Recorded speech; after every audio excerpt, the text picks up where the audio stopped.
Welcome to V3 news. లక్ష్యం సమాజితం. నేను మహేష్. ముందుగా వార్తల ముఖ్యాంశాలు. భారతీయ జనతా పార్టీ పిలుపు మేరకు మహారాణి అహల్యాబాయి హోల్కర్ 300వ పుట్టినరోజు వేడుకలు అంబికా నగర్ ఉప్పుగూడ ఫంక్షన్ హాల్లో మహాఆరతి నిర్వహించారు. ఈ కార్యక్రమానికి కంటెస్టెడ్ పార్లమెంట్ హైదరాబాద్ కొంపెల్లి మాధవీలత పాల్గొని అహల్యాబాయి సేవలను కొనియాడారు. ఈ కార్యక్రమంలో మహిళలు, బీజేపీ సీనియర్ నాయకులు మరియు సుమన్ ధన్కర్, శంకర్ నాయక్ బీజేపీ నాయకులు పాల్గొని ఈ కార్యక్రమాన్ని విజయవంతం చేశారు. పురాణ బస్తీ, పాత బస్తీలో ఉన్నాం మనం ఇప్పుడు. ఇక్కడంతా చాలా మంది స్త్రీలు, పురుషులు కూడా ఏకత్రితమైనారు. ఎందుకంటే ప్రధానమంత్రి మోదీ గారి ఏ ఆశయం అయితే ఉందో, గొప్ప వాళ్ళ పుణ్య స్త్రీల చరిత్రలు భారతదేశం మొత్తం అంతా వెళ్ళాలి. ప్రతి స్త్రీ, ప్రతి పురుషుడు, ప్రతి పిల్లవాడు, పిల్ల కూడా దీన్ని తెలుసుకోవాలి అన్న ఒక అద్భుతమైన చరిత్రయే పుణ్య శ్లోక్ లోక్మాత అహిల్యాబాయి హోల్కర్ గారి చరిత్ర. ఈ మే 31కి మనం 300 సంవత్సరాల జన్మదిన జరుపుకుంటున్నాం. ఆవిడ మహానుభావురాలు. ఆవిడ ఒక ఎస్టీ గోండ్ గొర్రెల కాపరి ఇంట్లో పుట్టి 12 ఏళ్ల వయసులోనే శివభక్తురాలయ్యి, మాల్వా మహారాజే ఆవిడ సంగీతాన్ని, శివభక్తిని పొగుడుతూ ఆమెను ఇంటి కోడలు చేస్తుంది. అక్కడి నుంచి భర్తనే పోగొట్టుకుందా మహాతల్లి, మామగారినే పోగొట్టుకుందా, తర్వాత కొడుకునే పోగొట్టుకుందా. అయినా కూడా ధర్మము, న్యాయంని వదిలిపెట్టకుండా కాశీ విశ్వనాథుడి దగ్గర నుంచి, అంటే కాశీలోని పరమేశ్వరుని దగ్గర నుంచి కింద కన్యాకుమారి వరకు, రామేశ్వరంలోని శివుడు, శ్రీశైలంలోని శివుడు, వీళ్ళందరినీ కూడా ఉద్ధరించుకుంటూ వచ్చింది ఆమె.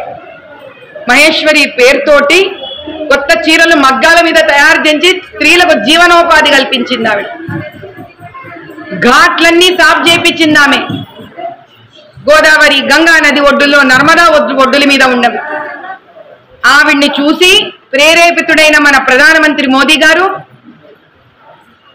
ఎన్నో corridor, Vishwanath corridor, Kashi corridor చేయించడం, స్త్రీలకు ఉజ్వల యోజన తీసుకొని రావడం, ఇండ్లు కట్టే రూపంలో ప్రధానమంత్రి ఆవాస్ యోజనను తీసుకురావడం, అదేవిధంగా ఆడపిల్లల్ని ఉద్ధరించడానికి బేటీ పడావ్, బేటీ బచావ్, బేటీ పడావ్ అంటే ఆమె ఆడపిల్లలు చదువుకోవట్లేదు, ఆడపిల్లలు చదువు చెప్పట్లేదని ఆమె మాల్వా రాజ్యంలో ఆడపిల్లలకు మాత్రమే స్కూల్ కట్టించింది. దాని నుంచి ప్రేరేపితుడైన మోదీ గారు బేటీ బచావ్, బేటీ పడావ్ అని పెట్టింది. జన్ ధన్ యోజన పెట్టిండు ఆయన. అందరికీ బ్యాంక్ అకౌంట్లు ఉండాలి, అందరి అకౌంట్లో డబ్బులు పడాలి. ఇంకేం చేసిండు ఆయన?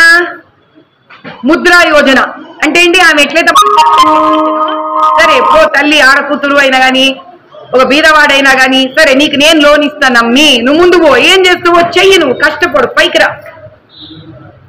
ఆమె హిందూ ముస్లింని సరి సమానంగా చూసేది. ఈయన కూడా ఏమంటే సబ్కా సాత్ సబ్కా వికాస్. పుణ్యాత్ముడు ఏం చేసినా కూడా మోదీ గారు ప్రతి ఒక్కరికి చేరాలనుకున్నాయన.